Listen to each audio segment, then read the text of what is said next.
Muchas gracias, doña Susana Cordero, por sus palabras de presentación.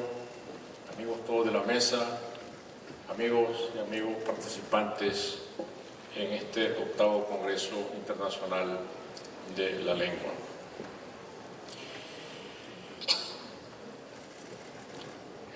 En el vasto y variado universo territorial de nuestra lengua, quizás el mejor ejemplo transcultural que podemos encontrar es el Caribe, islas y tierra firme, llamado con justicia el Mediterráneo de América, un espacio del cual no podemos separar a Mesoamérica.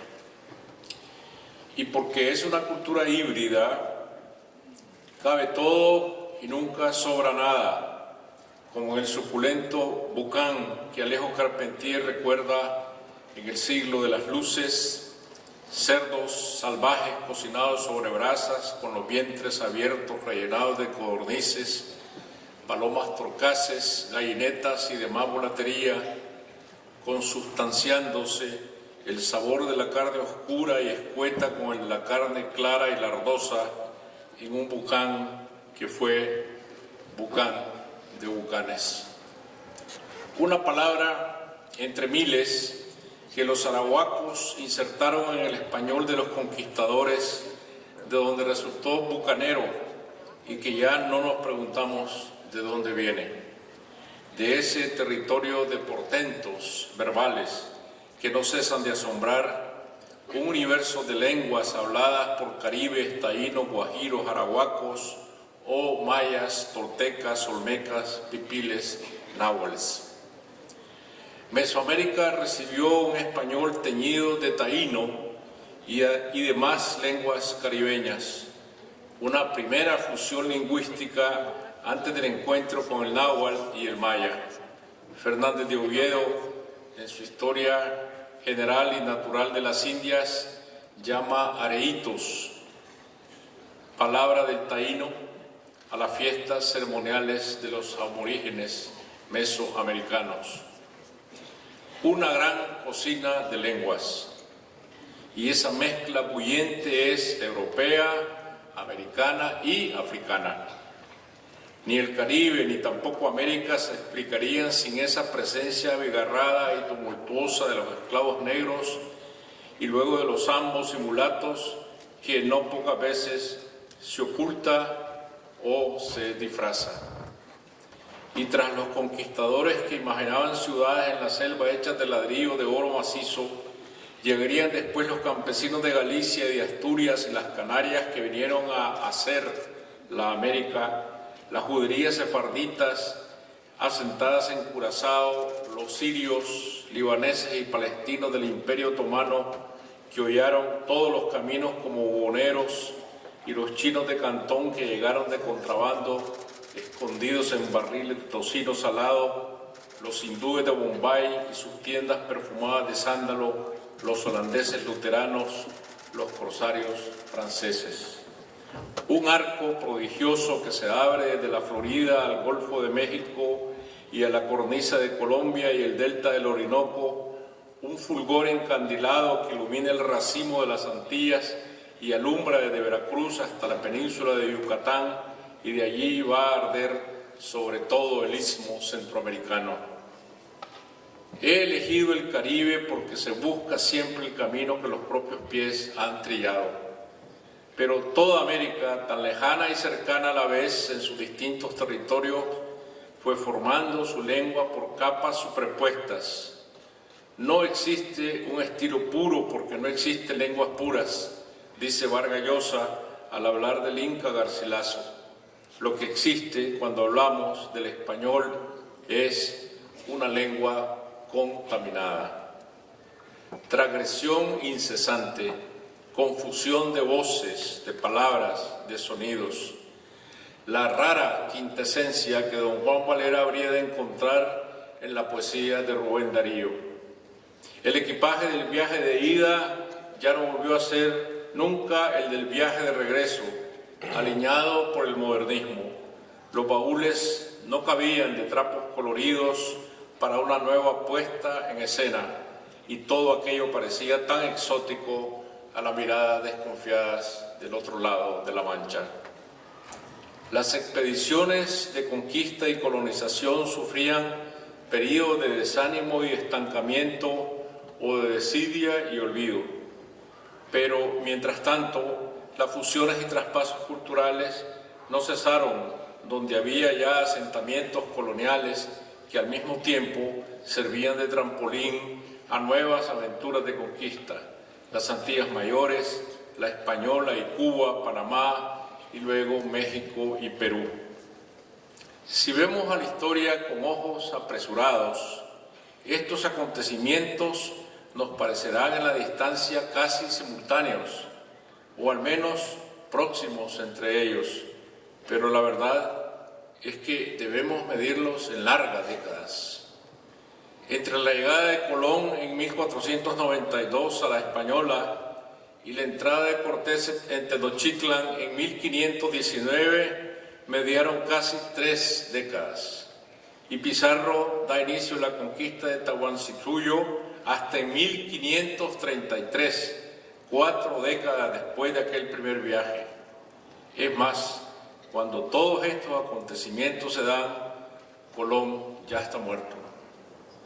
En 1519, al llegar Cortés a la isla de Cozumel, camino a las costas de Veracruz, recibe noticias de 2 españoles sobrevivientes de un naufragio ocurrido 8 años atrás frente a Jamaica, náufragos que ahora viven entre los mayas de Yucatán, el fraile Jerónimo de Aguilar y el soldado Gonzalo Guerrero.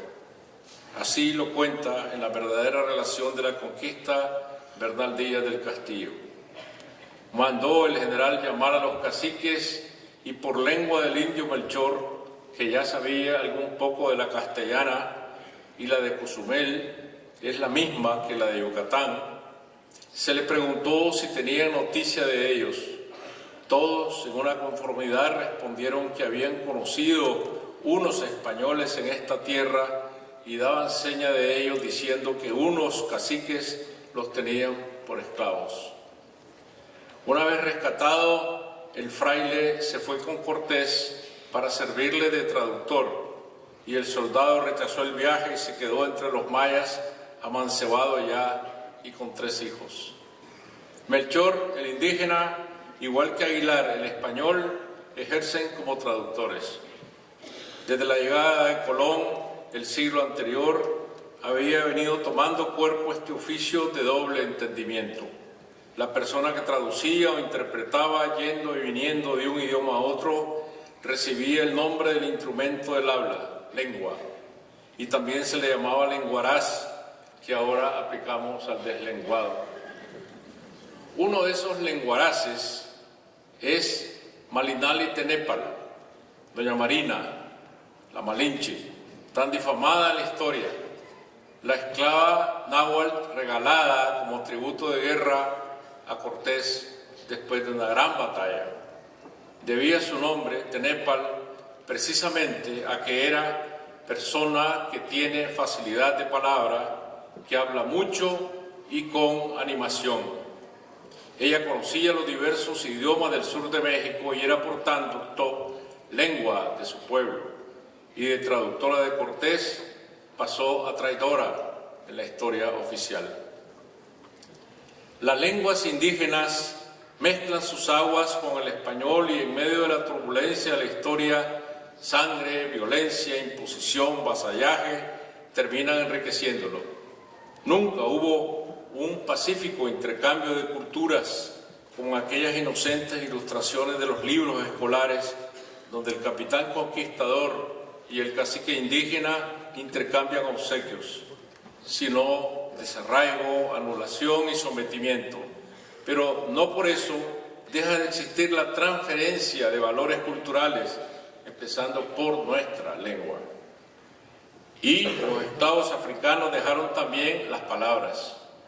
Sus lenguas dispersas, desarraigadas, nunca tuvieron oportunidad de sobrevivencia, pero las americanas continúan muchas de ellas vivas. El quechua, guaraní, aymara, náhuatl, maya y conviven con el español, en unos casos a la par, como el guaraní en Paraguay, en otros de manera segregada, como las lenguas de la familia maya en Guatemala y en algunos lugares de México. Allí en Guatemala, los mayas quiché representan el 40% de la población, pero las estructuras sociales siguen siendo tan feudales como en tiempos de la colonia. Bajo discriminación racial, la riqueza de sus lenguas es menospreciada y siguen siendo exóticos en el paisaje. Se visten de manera diferente, hablan de manera diferente, son los otros, olvidados y postergados, extraños o extraviados en su propia tierra. El español fue la lengua adelantada del aparato burocrático, militar y religioso de la conquista y de la colonia, de las cédulas reales y de los sermones, de los memoriales y de las crónicas, la lengua de las poblaciones y reducciones aborígenes, de los asentamientos de mulatos, de los peones en los reales de minas, en las haciendas de añil y cacao y en las plantaciones de caña de azúcar, y será la lengua de los criollos y sus proclamas de independencia, una lengua necesariamente contaminada, una lengua transgresora que nunca ha vacilado en tomar lo que necesita, desde que Garcilaso y Boscán trajeron los versos en decasílabos italianos en el siglo XVI y otras artes de trovas usadas por los buenos autores de Italia. La lengua revuelta que encarna el Inca Garcilaso, el gran bastardo, mestizo él tanto como su lengua de las dos orillas, y por ser nombre impuesto dice: yo a boca llena y me honro con él. Yo me lo llamo a boca llena y me honro con él. Aunque en Indias, si a uno de ellos le dicen soy su mestizo, lo toman por menosprecio. ¿Qué es lo que nos deja escrito en sus comentarios reales? La escritura magistral del Inca Garcilaso no podría existir sin el quechua, la lengua materna donde se arraiga, capaz de darle al español nuevas y distintas sonoridades, y escribiendo desde la lejanía peninsular, donde busca inútilmente su otra mitad, el Inca Garcilaso abre las puertas de una nueva lengua híbrida. Y nuestra Sor Juana, que es ella misma el barroco americano, mestiza en la lengua y criolla de nacimiento, conoce tanto el latín como el náhuatl, que insertaba en sus juguetes verbales junto con giros zambos y mulatos, y abre así la lengua hacia abajo, hacia la hondura revuelta de la ralea popular del virreinato. Rubén Darío se sabía bajo el signo de descender de beatos e hijo de encomenderos, de esclavos africanos, de soberbios indios. Y su escritura, que revuelve y descoyunta la lengua, es también el resultado de ese espíritu levantisco e inconforme que proviene de distintos nutrientes y que en su permanente rebeldía nunca ella la misma de la generación anterior, en la literatura y en la vida, en los libros y en la calle. ¿Tantos millones de hombres hablaremos inglés?, se preguntaba en el poema de los cisnes hace más de un siglo Darío. La pregunta de regreso es: ¿cuánto se ha transformado el español al imponerse el inglés como nueva lengua imperial en el siglo XX y ahora lengua de la globalización? ¿Ha sucumbido? ¿Hemos sucumbido? El español siempre ha sabido recibir, como supo recibir y asimilar los embates del árabe por siglos. Hay una luz de términos en inglés que entra ahora en la cauda del español, pero no debemos olvidar que quien produce la tecnología bautiza sus frutos. Y otra vez se trata de un viaje de ida y regreso. El español avanza por encima de los muros fronterizos hacia Estados Unidos y se viste de términos en inglés como una lengua que contamina y se deja contaminar. Igual que en el Río de la Plata se vistió con el italiano y otras lenguas inmigrantes.